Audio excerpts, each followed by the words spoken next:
మీ business ఏదైనా మీ ఊర్లో promotion చేయాలంటే అది సుమన్ టీవీతోనే సాధ్యం. ఇప్పుడే సంప్రదించండి. ఈరోజు మొదలై టొబాకో బోర్డులో మేము ప్రకాశం జిల్లా జడ్పీ చైర్పర్సన్ బుచ్చేపల్లి వెంకయ్య గారు, రైతు ప్రతినిధులతో పాటు వైఎస్ఆర్సీపీ నాయకులు, మా సెక్రటరీ రమణారెడ్డి గారు మేమందరం కలిసి ఈ వేలం కేంద్రంలో రైతులతో పాటు కలిసి వేలం పరిశీలించడం జరిగింది. దీంట్లో ముఖ్యంగా ఈ అప్గ్రేడ్ ఉన్న F2 కానీ F1 కానీ ఈరోజు చూస్తుంటే 240 రూపాయలు 250 రూపాయల కన్నా మాక్సిమం పరిస్థితి లేదు. చాలా లో గ్రేడ్ ఉన్నాయని చెప్పేసి నో బిడ్ చేసి పరిస్థితుంది. రైతులు నిజంగా చాలా ఆందోళన పడుతున్నారు. గతంలో జగన్మోహన్ గారి ప్రభుత్వం ఉన్నప్పుడు ఇదే క్వాలిటీ ఉన్న పొగాకు సుమారుగా ఒక కింట 34,000కి 35,000 రూపాయలకి అమ్ముడుపోయింది. లో గ్రేడ్ కూడా 30,000కి 31,000 అమ్ముడుపోయిన పరిస్థితి ఉంటే గతంలో జగన్మోహన్ గారి ప్రభుత్వంలో ఈ పరిస్థితుల్లో ఇప్పుడు చూస్తుంటే రైతులు తీసుకొచ్చిన మొత్తం పొగాకు కూడా నో బిడ్ వచ్చేసి లో గ్రేడ్ అని చెప్పేసి కావాలని చెప్పేసి అన్ని వెనక్కి పంపించడం జరుగుతుంది. ఇది నిజంగా చాలా బాధాకరం ఉంది.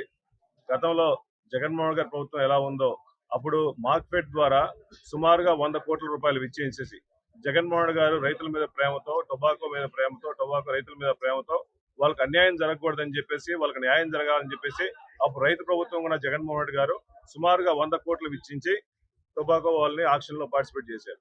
ఈ సంవత్సరం ఇంత పైసలు ఇబ్బంది రైతులు ఆత్మహత్యలు చేసుకున్న రైతులు ఆందోళన చేస్తున్నా కూడా టొబాకో వ్యవసాయదారులు ఆందోళన చేసినా కూడా ఇప్పుడు కానీ చంద్రబాబు నాయుడు గారి కూటమి ప్రభుత్వం కానీ ఇప్పుడు వరకు రైతుల కోసం కానీ టొబాకో వ్యాపారులు కానీ మేము పర్చేజ్ చేస్తాము మార్కెట్ ద్వారా అని చెప్పే పరిస్థితి లేదు.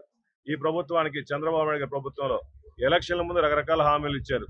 రైతులందరి కోసం 20,000 రూపాయలు ఇస్తామని చెప్పేసి అప్పుడు చెప్పిన మాటల్లో ఈ రోజు రైతులు ఈ సంవత్సరం మొత్తం చంద్రబాబు నాయుడు ప్రభుత్వంలో వచ్చి సుమారుగా 10 నెలలు అయినా ఒకటి రైతులకి న్యాయం చేశారంటే ఒకటి కూడా న్యాయం చేయలేదు.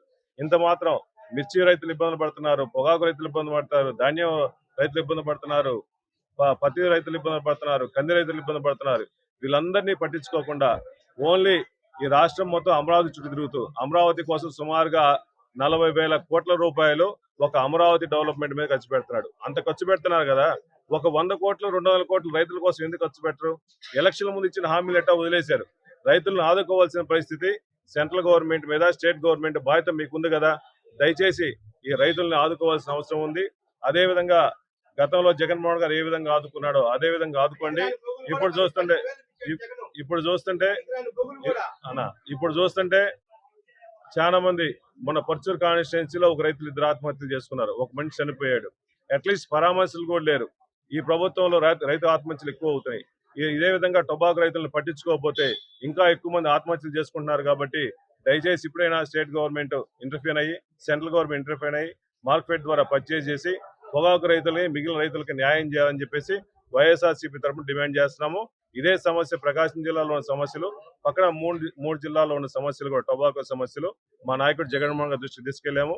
వీళ్ళని తొందరలో రైతుల కోసం ప్రజల కోసం గిట్టుబాటు ధర రావాలని చెప్పేసి పొగాకు ధర రావాలని మంచి రేట్ రావాలని చెప్పేసి జగన్మోహన్ గారి దృష్టికి తీసుకెళ్లి అవసరమైతే ఇక్కడ పర్యటన కూడా తీసుకొస్తామని చెప్పి హామీ ఇస్తూ రైతుల కోసం ఎప్పుడు వైఎస్ఆర్ కాంగ్రెస్ పార్టీ అండగా ఉంటుందని చెప్పి తెలియజేస్తున్నాం.